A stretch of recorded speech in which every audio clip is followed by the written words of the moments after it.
In this video, we will show you how to change call background on your Samsung Galaxy device. Let's begin. If you're tired of seeing the same old call background on your Samsung Galaxy phones, changing it is quite simple. Here's how. On your Samsung devices, launch the phone app and tap on the three-dot icon in the upper right corner to open settings. Now navigate to Call Background.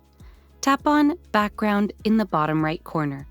Here you'll find some already installed backgrounds. You can either pick from the available options or upload a photo or video from your gallery. If you intend to use a video as the call background, it should be less than 15 seconds long and 100 megabytes in size. If you select a video that is longer than 15 seconds, the app will ask you to trim it first. Once you've selected a photo or video, tap the Set as Call Background button to save changes. That's it!